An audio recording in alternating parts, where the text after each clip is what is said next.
welcome everyone to this solo pad edition of the completely unnecessary podcast for Tuesday, August 20th, 2019. Ian's on vacation. I'm Pat Contry. I'll be your host for the next 65, 70 plus minutes talking about things like the 30th anniversary of the Sega Genesis, the new Intellivision Amico trailer, a new Masters of the Universe series announced, my return to the flea market after nearly 8-9 months, a Q&A answer, Patreon poll topic, etc., etc., etc. What's been going on? The Superintendent Books being printed. That's great. They're hand drawing them. No, it's being printed right now. I have to approve the prototype covers since the book is so big. They have to mock up a cover size for some reason. That's interesting. I won't bore you with the details. But you can pre-order it at ultimatesnes.com. The NES book is also back in stock right now on Amazon, and the pre-order should be going out this week as well to the people that pre-order that, and you can go to the same website, Ultimate SNES or ultimatens.com. I own both of those domains. Ha ha ha. Other than that, you can also pick up the digital Superintendent book as well for a price, and you can see what the hell I've been working on the past 2 years with my team, and congrats and thanks to them, my team of 10 writers / contributors that helped me put together the book. And I pay my writers, unlike other people that do their books on video games. I pay my writers. And they did a great job, and I wouldn't be able to have done it without them. I can't write the same amount of reviews like I used to in the past. But it's good to be at the end of the line there and getting another book out there. And I can't appreciate it yet because it's still sort of in flux. It's good to see my writers, the team, being very happy that the book is coming out, happier than I am, which I guess shows a little bit of my sociopathy, but also the fact that when you're so entrenched in working with something and all the time and money and effort to get something produced, it's hard to divorce yourself from it and take a step back and appreciate it. I think I will once I have the sample in my hand. I'll be able to, that happened with the NES book back in 2016. Once I had the sample in my hand, I'm like, wow, this is a real thing. It's not real to me yet until that happens. So we're closer to that day though, obviously. So yeah, I'll have it at Portland Retro Gaming Expo for sale, and it'll be shipping out to backers in October at this point. I wish it was sooner, but it's a big print run, and it went about 6-7 weeks behind schedule due to some editing issues, due to some things that had to be rewritten and other things like that had to be asset creation, blah blah blah blah blah. Yeah, nonfiction's fun to put together, and we'll see what the next book holds later in the year. I'll probably make an announcement on the next book, what direction I go. One of two consoles. It's like neck and neck which one to go for first versus the other. We'll see. It'll be a fun discussion. I'll probably ask on the show which one to do, and put up a Patreon poll. No, I'll put up a Twitter, Facebook polls to see what people will be interested more in, which of the two consoles. So thanks again for everyone who pre-ordered, and it's good to know your work is, your efforts validated, obviously, especially something that takes so long to do, and people still read. When the first book came out, people were like, oh, people are going to want that. It's all online. It's like, no, well, this is original writing, and it's good quality, and it's good work from people that are very good at what they do, very good at that 16-bit stuff. Anyway, so today is August 20th, 2019, and that shouldn't be a day that means anything to most people, unless you have a birthday or anniversary or unfortunately lost a loved one on that date. But for me, there's a meaning to August 20th, and especially August 20th 10 years ago. August 20th 2009 is when I moved out to sunny San Diego. And it didn't really hit me until a couple days ago when I was at the flea market, and I'll get to that topic later. That's going to be its own discussion about me at the flea market for the first time in 8-9 months. What's changed in my life in the past 10 years and how I've grown as a human, as I've developed as a man over the past decade, and how radically different my life would have been had I not taken the plunge and taken the calculated risk to move out to San Diego 10 years ago today. Give or take a couple days for leap year. Yeah. 10 years ago, symbolically. Pat, you're off by 6 days according to the Gregorian calendar. Yeah, okay. Anyway, so in 2009, it was the recession had hit the summer before. We just had an election. My job was running me ragged. My I don't talk about my job too much because everyone's had bad jobs, but my office job was getting worse and worse year after year. In my late 20s, I got the job when I was 26. It was my third cubicle job, second in the industry that I was in, which was market research. And it was fine for like the first year, and then it was like any other job where they decide we want to increase our profit margin. So when we lay off people or they quit, we won't replace them. So more and more work will be given to you. So in 2009, I was doing the work of at least two other workers, if not two and a half, because I was confident I could move quickly and I was efficient. And that's not rewarded in a lot of office jobs. A lot of times you're punished. A good company will reward you with a better position, or they'll recognize you. They'll give you, a bonus every year, or they'll pay you more. In theory, that's what a good company would do, to recognize your talents. But it didn't happen here. So it was probably because of all the crush of that. And I just started doing Pat the NES Punk videos, less than a year before. I decided to move out here. And those NES Punk videos obviously were just goofy, and they were just a hobby. The Mario Ball video. Mario Ball! Who remembers the Mario Ball contest I did? I actually did the contest, and I think I mailed games to some people who won that back then. It was an experiment. It was just an outlet. It was fun. It was creative. But I decided to move because my job was just killing me. I could keep the job, but go from like a managerial position to just doing the grunt work, which I was doing anyway. I was doing both manager stuff and grunt work at the job. So I kept my same salary.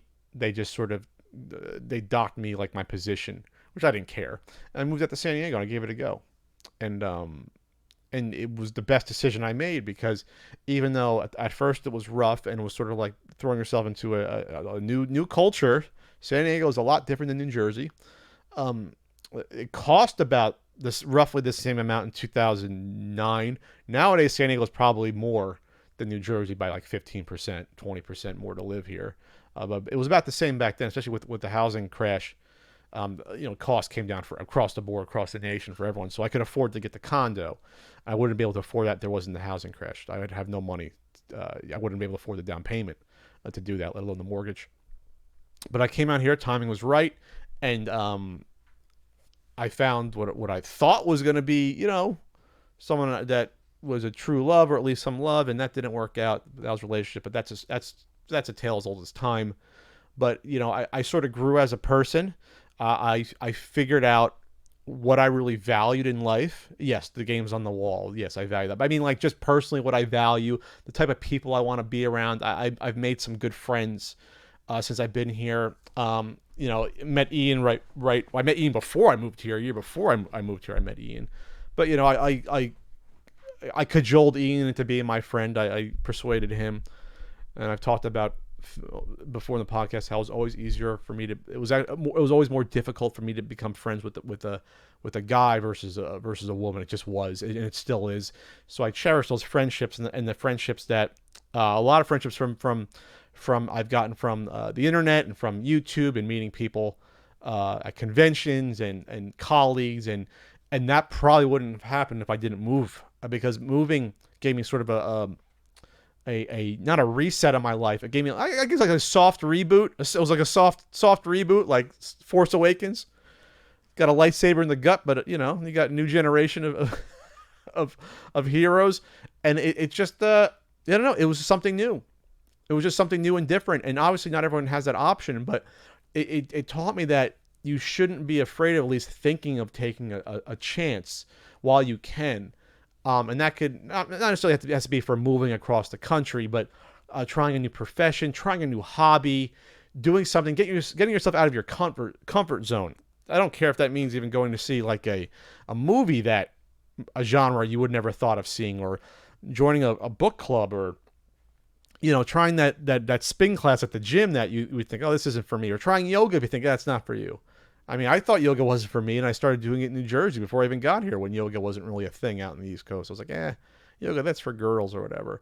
And just doing things to sort of expand your horizon. So that's the biggest, I guess, lesson or takeaway from the experience, is that the move literally expanded my horizon to a new coast. But it just I don't know. I didn't want to be afraid of taking the chance and trying, and that was before YouTube, and YouTube was, I was doing it, but it was purely a hobby, putting out a video like once a month or once every 5 weeks. It was just a weird hobby. It was for most people back in 2008, 2009. That was before I was affiliated with any website. I hadn't joined Retroware yet. I think, I posted to Screw Attack. I posted to game trailers, things like that, but wasn't officially affiliated with them. This is before I went to any of those conventions. My first convention was Screw Attack. It was SGC 2010. Or was it MagFest? I think it was at SGC, then it was MagFest 2010. I think it was, I forget. It was one or the other. Anyway, but then, my life sort of expanded, and, I met people, new friends, and things have been better. It's never perfect. Making a big change is never perfect, and even if your life is better, it's never perfect. No life is. But I'm just happy that I made the decision. And 10 years flies by. It didn't fly by for me. Oh no, it didn't. I think there was definitely like a 2 or 3 year period in there that I felt like it flew by, especially after I first moved there. It was like 3 years later in my condo. I was like, oh wow, this doesn't feel like I've been here that long. It feels like a year. It feels like 3 years already. And already things had changed, and I noticed changes in myself and my personality. And definitely not as crazy as I was even 5-6 years ago. But 10 years ago, I think I was more of a maniac. And that was because of, I think, mental health things going on. But also, my job was just, the stress was killing me. I mean, Ian talks about that, how I was like gray. Like, before I quit my job 7 years ago. Working not just 50, other people work 50-hour work weeks or 55-hour work weeks.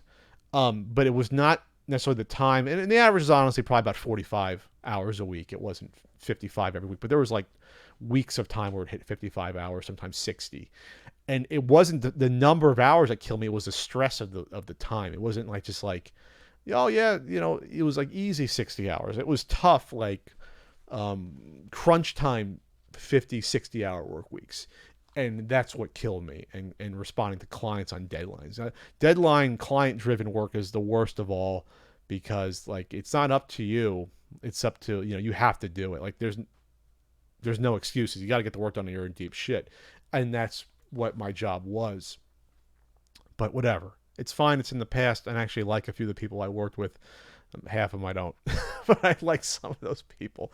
I think I should go back to New Jersey and visit them. That'd be funny. Be like, hey, remember Pat? Hey, Pat, what are you up to? I think a few know that what I'm up to. They've gotten wind of it, or they've at least recognized me through someone. And I think I've heard from a couple people that, it's kind of weird that they know I've become. I think one of the people saw me on Pawn Stars. And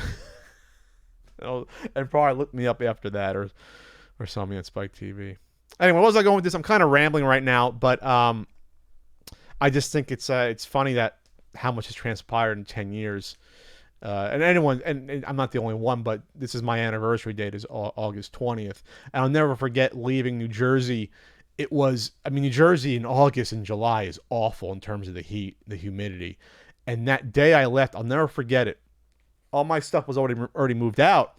It was on, my car was gone even. This is before Uber and Lyft, so it's like I had to walk to like the local Chili's to get something to eat. And I think I hung out with a girl I was friends with that night, and I had nowhere to sleep. I had all my luggage with me. I probably should have called honestly, I should have called this is even before smartphones, 2009. Now people had smartphones. Yeah, so I couldn't just like say, oh, Lyft pick me up, take me to a hotel, or take me to the airport, the night before. I should have done that, honestly. I should have just went to the airport the night before. But I wanted to have like one last night there. I slept on like clothes I had that I packed. on my fake wood floor on my garden apartment in New Jersey, and sort of just reminisced and thought, oh, I'm making a big change. Did I do the right thing? It was hectic to pack all the stuff and move it. Not nearly as hectic as it was a year and a half ago to move, because my game collection is like 5 times the size it was before.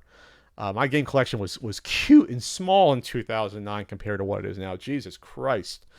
God, it was probably like 20% of the size, maybe less. But I slept on the clothes on the. Then my next door neighbor let me sleep on her couch. That was nice of her too. As I said, I know her. I should have just went to a hotel, and done that. But I was like, I was weirded out. I was different 10 years ago. I didn't think as clearly as I did now. And then I never forget that morning when I got the cab. I scheduled the cab to take me to the airport, Newark, to get me to San Diego. How awful it was when I stepped outside. It was like 100% humidity. And it was like one of those things where you were instantly you feel wet and drenched going outside. Like 90 degrees, but 95, 100% humidity. And I said to myself, I am not going to miss this. And I haven't. I've missed the pork roll in the diners and, the leaves turning color. I missed the fall seasons. The autumn's my favorite season. I missed the Jersey Shore, but I didn't miss nearly anything else from my time there. And it was time to move on. And I'll never forget coming off the plane. And the doors swing open, the automatic doors in San Diego Airport, and it's like, wow, it's like fresh, cool air with no humidity. It's like an air conditioner. And I said to myself, wow, I think I'm home. This is my new place, I think I made the right decision, and I think I did. And I was carefully planned, and I made a business deal before I came out here that gave me the money to get the down payment for the condo here, which I never spoken about. So there was a lot of things that had to happen, like domino effect, for me to get out here. But yeah, I'm just grateful and thankful that I'm here, and I'm grateful for life. That's not something I say too often. A lot of times I'm cynical, but I'm just happy and grateful to be in the place where I'm at. And thank you for following me along on this journey the past 10 years. I appreciate it. I couldn't be doing a dumb podcast right now and have you listen to me unless there's someone for me to listen to. I'm not just speaking into to trees in the forest, right?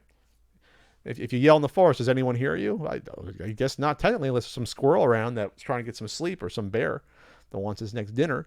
But thanks for being along this journey with me, and more fun things to come out in San Diego before I have that midlife crisis in a year or two, and then move to Wyoming. And it'll be podcasting from ranch country, the country ranch. That'll be me with my horses and cows and steers. All right, moving on to the first topic. I'm doing a podcast, right? Yes, without Ian, who's still on vacation. I am.